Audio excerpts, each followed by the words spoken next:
Issue 236.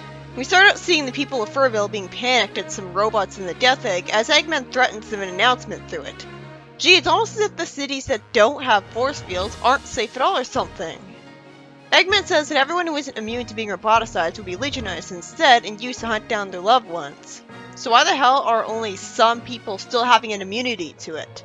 There was never indication after the Death Egg madness that only half the people of the world lost their immunity to it.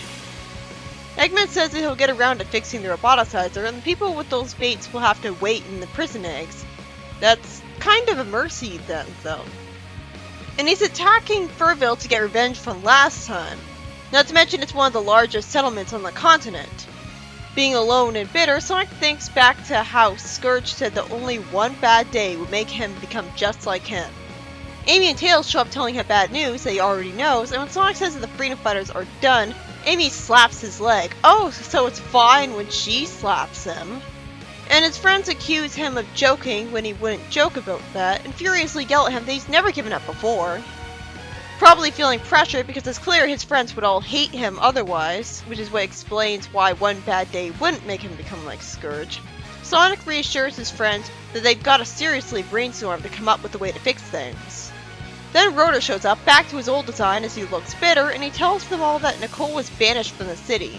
Tails looks horrified, just assuming that his own mother voted for this, which she did, but he's still jumping to conclusions.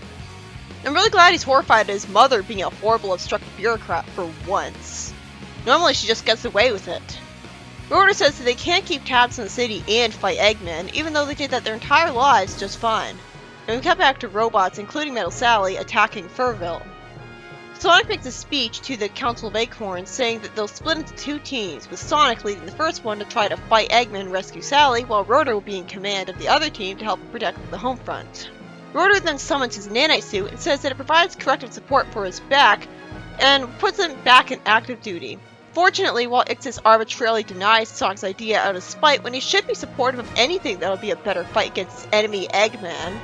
For once, the council is good, as Rosemary says to Ixis that they all take a vote on it, and they all vote in favor of Sonic's plan.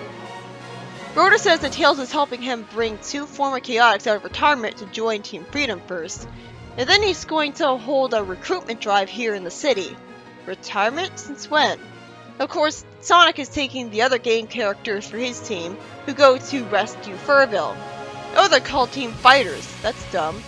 Why do the names even have to exist? Why can't it just be Sonic's team and Rotor's team? Maybe I'll just go with that. Sonic says that he'll never give up and dishonor the sacrifices of his friends, and he says he won't pull his punches with Metal Sally, partly as karma for how she didn't exactly hold back when he was roboticized.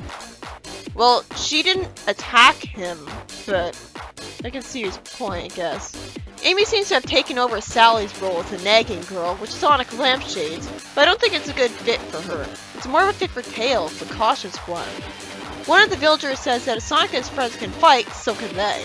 Eggman is told that if they leave now, they'll have just enough time to refuel, and surprisingly he reluctantly does so, saying to bring Metal Sally back. Now for some more arbitrary bullshit. Sonic gets grabbed by a robot before he can grab Metal Sally because he didn't reach her at the speed of sound in just a second. It doesn't immediately get out of the robot's grip. Tails flies after her in the tornado too, but Metal Sally says the ground units provide cover fire at her coordinates, which shoot at Tails' plane successfully. And that feels especially lame because they can't even see those units. Sonic reassures Tails that he heard where the villains are headed, and tells him to help finish off the last of the robots to save Furville. In the next story, Rotor recruits Big and Cream, the only two volunteers for his team. I'm not exactly full of confidence. I mean, Big is really strong, but he looks doofy and has a stupid voice, and he is stupid. And while Cream can fly and throw cream, she's otherwise just a cute little girl who doesn't really fight. I don't blame Ixis for not having any faith in them. Also, why'd Rosie say I or A to Vanilla? Was I always supposed to imagine her talking with a Scottish accent? I don't think so, because they write out the accents of the characters in this comic. Oh, so Heavy and Bomb are here too. Didn't they blow up and get irreparably destroyed? Why weren't they rebuilt way earlier then? And yet Rotor's talking as if they're the same ones as before, and Tails and him magically found their primary core out of nowhere, just now rebuilt them. That's arbitrary. Also, Rotor clearly said 2 volunteers, and yet these guys are also volunteers. That makes 4 Rotor. Rotor says that 1 man can't protect all of the city, and finally points out that Ixus couldn't stop the Battlebird Armada from blowing a hole through the heart of the city, and thanks to Nicole's nanites that they have their homes back at all. I'm still surprised that we just had a time skip to them all having their homes back, without even implying that they were on Angel Island while waiting or something. It's like they skipped out on the actual consequences of that. Then the antenna of the tail star lights up and a part of the building crumbles. Rotor tells Heavy and Big to catch the Civic Center. He tells Cream to start airlifting people to safety and he'll join her later. And he tells Cheese to throw a bomb towards the collapsing roof to reduce it to rubble and blow it back. All in a great and timely demonstration of the team's capability. As Rotor says he'll do what he can to stabilize the nanites, Ixus complains to one of the wizards in his mind that they've ruined everything.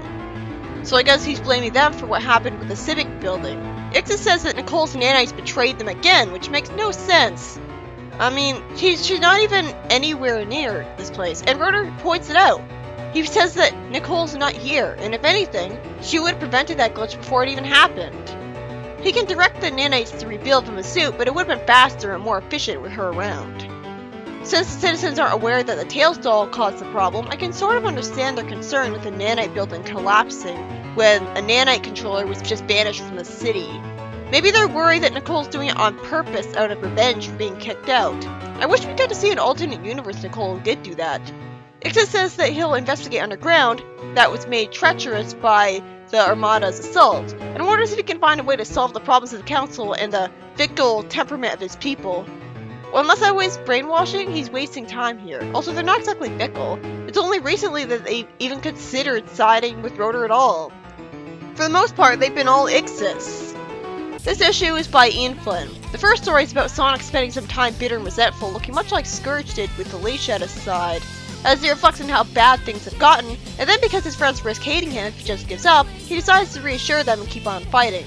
Then they decide to form 2 teams. Team Game Characters, Team Game Purists, Team Fighters, and then there is Rotor's team to defend the home front, Team Freedom, splitting Freedom and Fighters into 2 Team Freedom and Team Fighters. They never felt the need to split up into 2 teams before. I don't see the need for this. It's only happening as an excuse to make things less original, more like the games, by having a more games-like team. Although there's obviously needs to be someone to defend the home front. And Sonic's team goes to protect Furville from Eggman being cheated out of rescuing Metal Sally because Sonic and Tails were way too slow. Somehow. I love that the citizens of Furville seem to get motivated to fight back against robots again just because the heroes are there. I don't see how they could without special powers though. Wouldn't they just punch the metal robots and break their hands? And the second story was there to let Rotor, Cream, Big, and the inexplicably rebuilt, now Heavy and Bomb demonstrate their usefulness to the people when they save a building made to collapse from the tail stall. However, this seems to get blamed on Nicole since she made the building, and possibly made it badly, and it's annoyingly not outright stated why they'd be suspicious, that maybe they think she's collapsing buildings on purpose for revenge, doing it one at a time or something too subtle. But back to Heavy and Bomb. I'm supposed to believe that Tails just found their brain cores, when there's absolutely no indication that their cores were made anywhere after they were destroyed. That came out of nowhere. It's kinda nice that they're back, but still.